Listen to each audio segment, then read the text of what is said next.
बिस्मिल्लाहिर्रहमानिर्रहीम।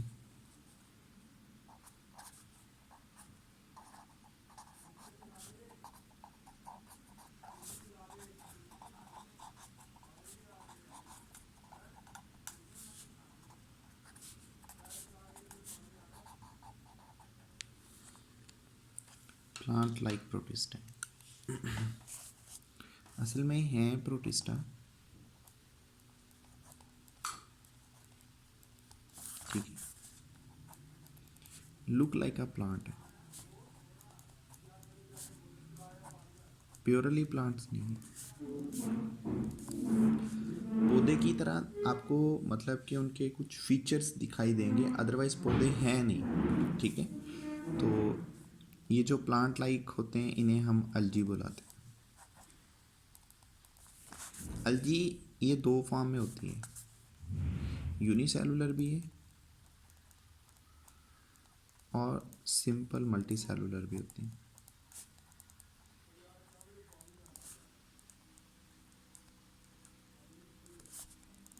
ठीक है मल्टी, लेकिन सिंपल का इनके लिए वर्ड यूज़ किया जाता है। सिंपल का क्यों वर्ड यूज़ किया जाता है? क्योंकि दे डू नॉट पोजेस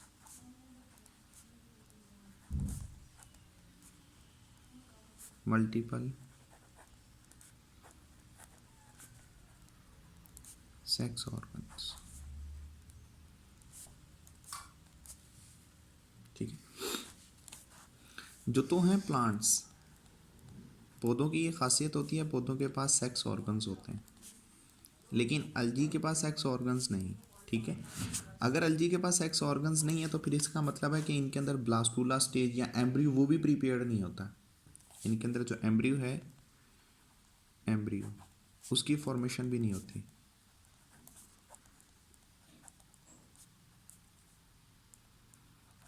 अब वो कहते हैं कि अगर ये एम्ब्रियो बना भी लेते हैं कुछ, अगर मतलब कि एलजी की स्पीशीज़ हैं वो अगर एम्ब्रियो प्रिपेयर कर भी लेते हैं, तो जो एम्ब्रियो होता है they do not protected in their mother body.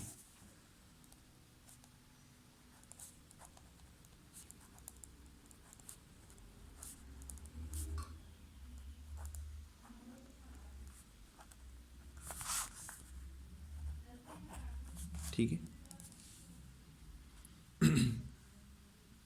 तो अलजी जो सी हैं, अगर इनका एम्ब्रियो प्रिपेयर नहीं होता तो फिर इनके अंदर बनता क्या है? इनके अंदर एक थैलस होता है। What is thallus? Irregular mass of cell, irregular mass of cells, और एक ऐसी शक्ल होती है जिसके अंदर विदाउट जाइलम बंडल्स होते हैं या विदाउट वास्कुलर बंडल। इनके अंदर वास्कुलर बंडल भी नहीं होते, ठीक। विदाउट स्टेम, लीव्स या रूट्स, ना इनमें स्टेम होती हैं, ना लीव्स होते हैं, और ना ही इनमें रूट्स प्रेजेंट होती हैं, ठीक है। तो हम इन्हें नाम दे देते हैं किसका? थैलस का। ये कि जो चीज़ बना रही होती हैं वो थैलस होती हैं, अदरवाइज इनके अंदर प्लांट की तरह का और कोई भी स्ट्रक्चर नहीं होता। हाँ, प्लांट की तरह का एक स्ट्रक्चर इनके अंदर मौजूद है, वो क्या कि इनके पास क्या होते हैं? पिगमेंट्स होते हैं। पिगमेंट्स भी हैं, जिन पिगमेंट्स में हम बात कर लेंगे क्लोरोफिल की।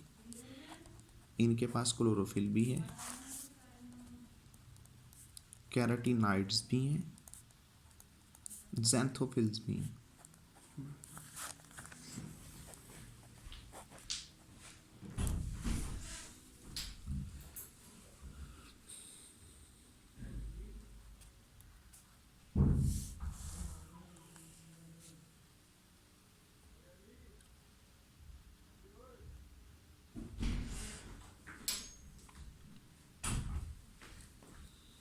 तो पिगमेंट्स के लिहाज से इनके पास क्लोरोफिल हैं, कैराटिनाइड्स हैं और ज़ैंथोफिल्स हैं, ठीक है।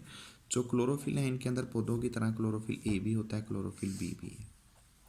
कैराटिनाइड्स और ज़ैंथोफिल्स ये असल में येलो कलर हो गया, सूरज की रोशनी होती है उसमें येलो कलर हो गया, ऑरेंज कलर हो गया, ठीक है, ये उनको एब्जॉर्ब करते हैं। लेकिन जो क्लोरोफिल होते हैं इनका फंक्शन क्या होता है कि ये जो असल में रेड लाइट होती है या ब्लू लाइट,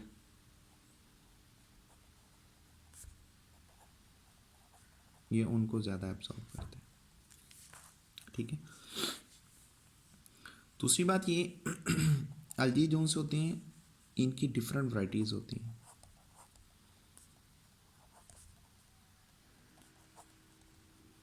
एल्गी की डिफरेंट वैरायटीज़ क्यों हैं? क्योंकि एल्गी इनके एक तो आपको ये यूनिसेलुलर भी मिल जाएगी, दूसरी बात ये मल्टी सेलुलर्स भी होती हैं, तीसरी बात ये कि जब ये अपने पिगमेंट्स यानी कि जो बेसिकली सनलाइट है, सनलाइट को जो एब्जॉर्ब कर रही हैं, उन एब्जॉर्ब करने पे इनके पास डिफरेंट पिगमेंट्स होते हैं।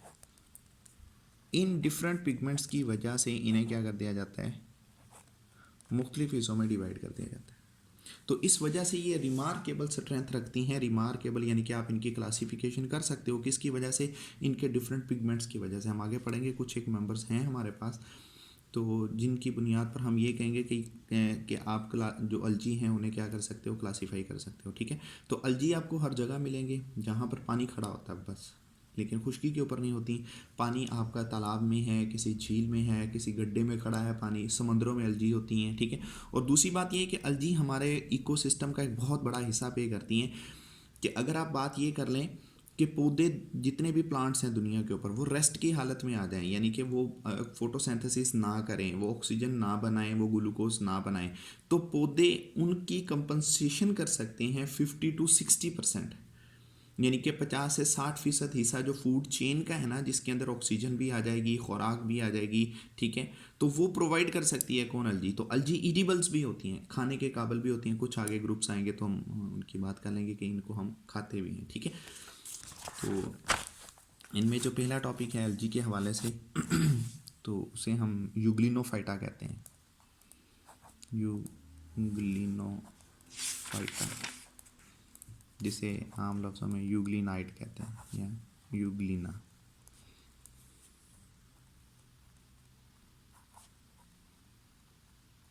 ठीक है, तो इनकी जो टोटल स्पीशीज़ हैं वो 800 होती हैं।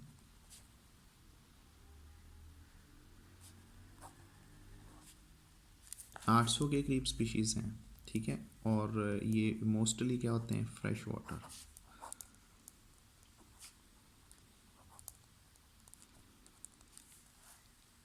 ठीक, यूग्लिना के पास डुअल ट्रेट्स होते हैं।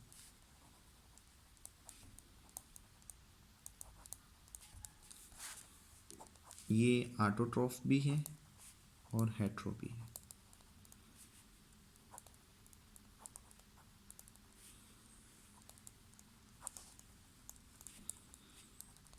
सन लाइट यानी कि जब लाइट मौजूद होती है तभी अपनी अपनी खुराक खुद प्रिपेयर कर लेगी, लेकिन जब लाइट मौजूद नहीं होती तो फिर ये एक हेटरोट्रॉफिक ऑर्गेनिजम्स की तरह बिहेव करती है कि जो खाना होता है, जो मटेरियल होते हैं, ऑर्गेनिक पार्टिकल्स होते हैं, इन्वायरमेंट से या दूसरे ऑर्गेनिज्म से लेना शुरू कर देते हैं, ठीक है।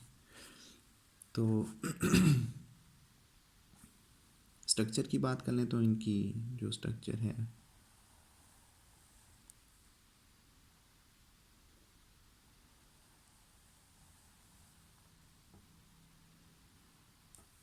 इनके पास 2 फ्लैजेला होते हैं।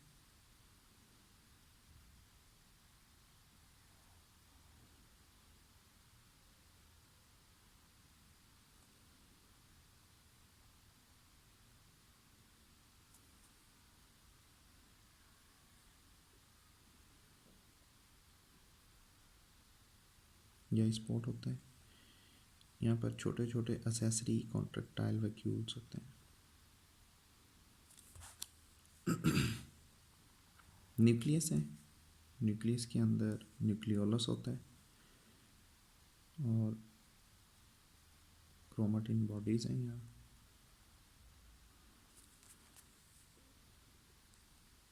पैरामाइलम होती हैं, क्लोरोप्लास्ट है,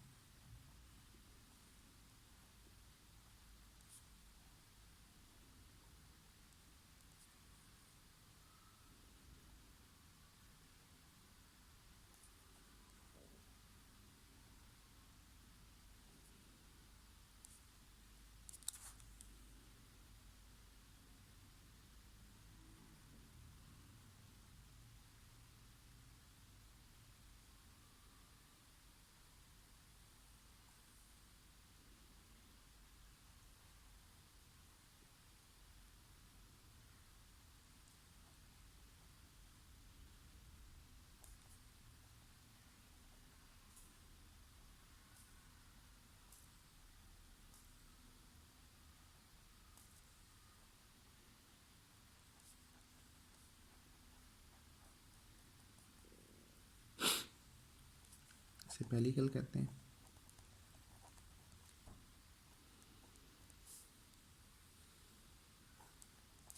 ये साइटोप्लाज्म कहलाता है।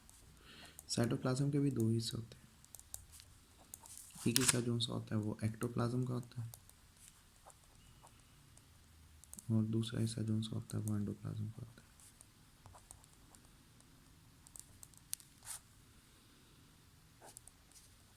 न्यूक्लियस है जो कंटेन कर रहा है न्यूक्लियोलस,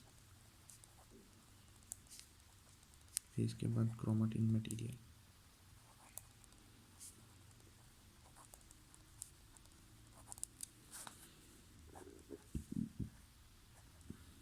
क्लोरोप्लास्ट,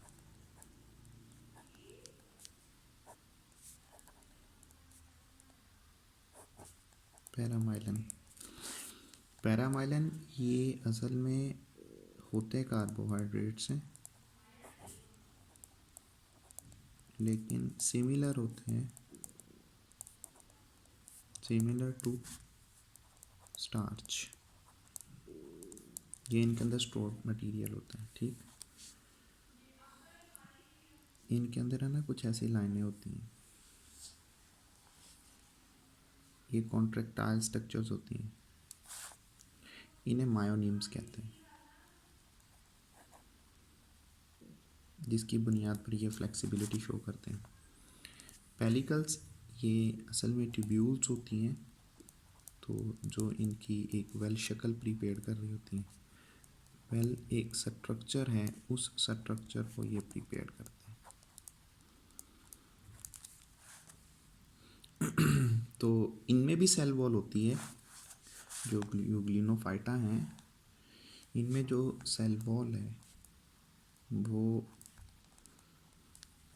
प्रोटीन्स की बनी होती हैं, प्रोटीन्स प्लस पेलिकल्स। ठीक है, तो और इन्होंने इसमें क्या बयान किया है कि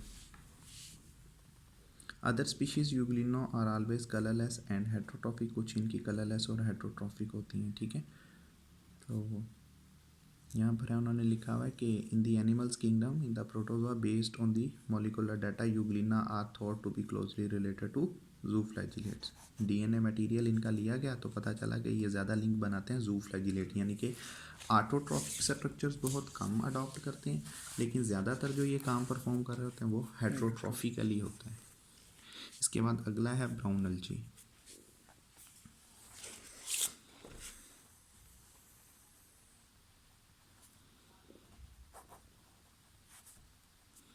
दुनिया की सबसे बड़ी एल्गी यहीं पर होती हैं, जिन्हें हम नाम क्या देते हैं, कैल्प्स। ये एडिबल होती हैं।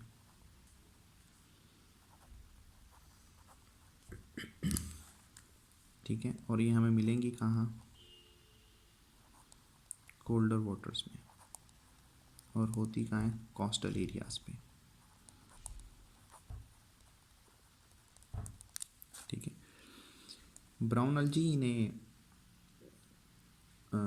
फियोफाइटा भी कहते हैं, फियोफाइटा, इनके पिगमेंट की वजह से, क्योंकि इनके अंदर एक पिगमेंट है फ्यूकोजेंथन। फ्यूकोजेंथन, इस फ्यूकोजेंथन की वजह से इनका जो कलर हो जाता है वो ब्राउन होता है, क्योंकि ये फ्यूकोजेंथन जो सा होता है ना, ऐसी लाइट्स को एब्जॉर्ब करता है जिसकी बुनियाद पर इनका कलर ब्लू हो जाता है। तो इनकी डिफरेंट स्पीशीज़ हैं। कितनी स्पीशीज़ होती हैं इनकी, अप्रॉक्सीमेटली जो इनकी स्पीशीज़ होती हैं वो 1800 होती हैं स्पीशीज़, 1800 के करीब इनकी स्पीशीज़ होती हैं। तो यहाँ पर हम चलें इनकी कुछ स्पीशीज़ की बात कर लेते हैं। एक है फ्यूकस और एक है एलेरिया। ठीक है, तो चंद सेंटीमीटर से लेकर मीटर्स तक इनका हो जाता है। अब जैसे कि इनका जो साइज़ है फ्यू सेंटीमीटर टू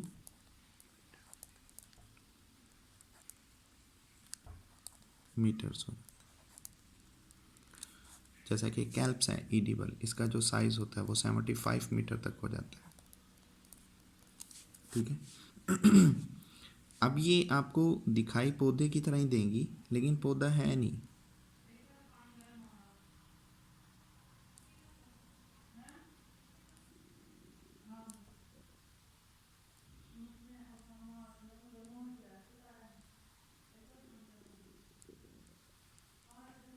ये रूट्स की तरह होती है, इन्हें होल्ड फास्ट कहते हैं।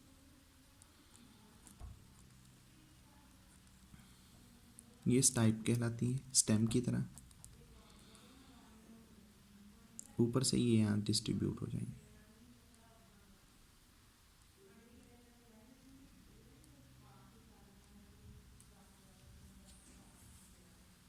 यहाँ आगे इनके ब्लेड होते हैं जो पत्तों की तरह होते हैं, लीफ लाइक होते हैं, लीफ होते नहीं, इन्हें ब्लेड्स कहते हैं।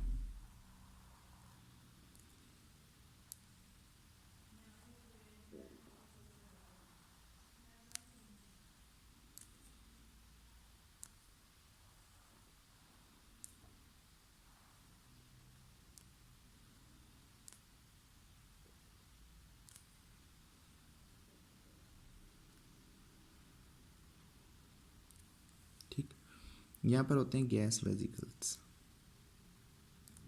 टाइप है, जो इन्हें इरेक्ट रखने में मदद देते हैं, सीधा रखने में। क्योंकि जो गैस वेजिकल्स होते हैं इनमें गैस भरी होती है, ये फ्लोट करते रहते हैं, जिससे अलजी गिरती नहीं। ये गैस वेजिकल है, इन्हें ब्लेड कहते हैं। ठीक है, तो ये असल में इनका एक छोटा सा स्ट्रक्चर होता है। नहीं जी, ठीक है, याद कर लें।